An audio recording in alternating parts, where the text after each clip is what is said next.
এর আগের ব্লগটাতেই তোমাদের সাথে শেয়ার করেছিলাম কেদারনাথে আমরা একদিন বেশি ছিলাম, কারণ ওয়েদার ভালো ছিল না, সেই জন্য আমরা সেই দিন নামতে পারিনি।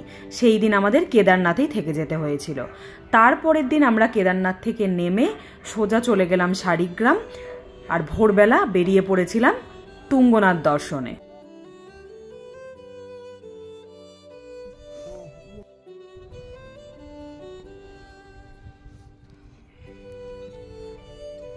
তুমি তুঙ্গনাথে উঠে পড়লে? তুমি তুঙ্গনাথে উঠে পড়লে?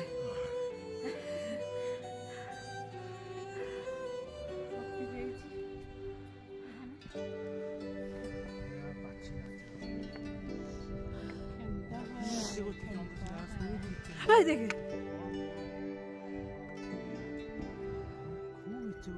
গরু বাজাতে হবে না, খুব খাড়াই রাস্তা, খাড়াই রাস্তা, প্রচুর দম বার করে দিচ্ছে। 4 কিলোমিটার আরো খাড়াই, চন্দ্রশিলা আরো খাড়াই। তবে তুঙ্গনাথ দর্শনে প্রথমে আমি আর আমার বর দুজনে মিলেই যাব যে ঠিক হয়, কিন্তু আমার মাও আমাদের সাথে শেষে যোগ দিয়েছিল, সেটা মায়েরই ইচ্ছাতেই। সেটা আমরা দুজনে মিলে জানতামই না যে মা যাবে। হঠাৎ করে মাকে দেখলাম যে মা রেডি হয়ে বসে রয়েছে, যে মাও যাবে। কিন্তু মা খুব ভালোই হেঁটেছে। তোমাদের সাথে এর আগের ব্লগেও দেখিয়েছি যে মা কতটা ফিট, মা কতটা ভালোভাবে উঠতে পেরেছে। যাই হোক, অবশেষে আমরা তুঙ্গনাথের দর্শন পাই, আর ভিউটা দেখো কি অসাধারণ ভিউ। এরপর চন্দ্রশিলা ছিল 1 কিলোমিটার, যেটা আমরা আর সেই দিন যেতে পারিনি, কারণ কেদারনাথেই আমাদের একটা দিন নষ্ট হয়েছে।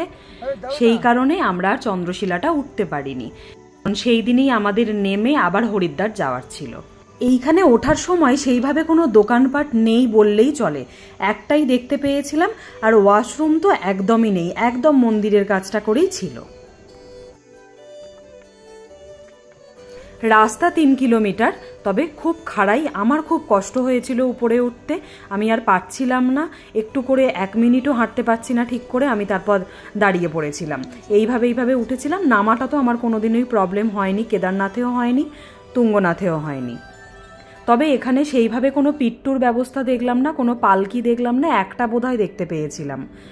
আর ঘোড়াগুলো যা ছিল খুবই অল্প সংখ্যক ঘোড়া ছিল, তবে ঘোড়াগুলোও উঠতে পারছিল না, এতটা খাড়াই রাস্তাটা ছিল।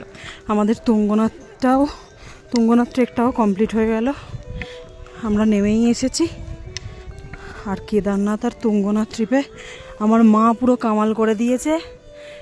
মা পুরো তুঙ্গনাথেও যাব না করে হঠাৎ করে উঠে আর ভালো রকম হেঁটে আবার নেমে পড়লো। কেমন লাগলো গো বলো? হ্যাঁ, পায়ে ব্যথা করছে? হ্যাঁ, পায়ে ব্যথা করছে? খুবই ভয় পেয়েছিলাম হ্যাঁ বেরোনোর আগে বাড়ি থেকে, যে এতটা খাড়াই থেকে উঠতে পারবে কিনা। হ্যাঁ, পারবো কিনা, কিন্তু না, এসে দেখলাম খুবই ভালোই পেরেছি।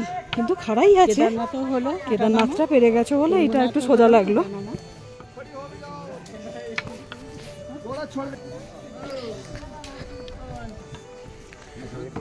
আমরা টোটাল 14 জন মতন এসেছি, তার মধ্যে 11 জন হোটেলে রয়েছে, বাকি আমরা 3 জন এই ট্রেকটা করলাম। আর এই রাস্তা দিয়েই উঠেছিলাম, কিন্তু এত ভোরবেলাতে অন্ধকার ছিল যে ভিডিওটা করতে পারিনি, তাই জন্য এখন করছি নামার পথে। 2:30 থেকে হাঁটা শুরু করেছিলাম, অন্ধকারের জন্য করতে পারা যায়নি। এখানে দোকানপাট সব আছে, উপরটা একটু কম আছে, খুবই ছাড়া। ওয়াশরুমটাই নেই দেখলাম, সেই একদম মন্দিরের কাছেই ওয়াশরুম রয়েছে। চলো, তুঙ্গনাথ ট্রিপ কমপ্লিট।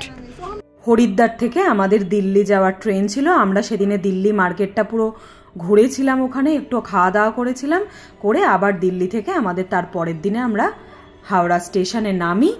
সেখান থেকে আমরা এবার বাড়ির দিকে রওনা হই।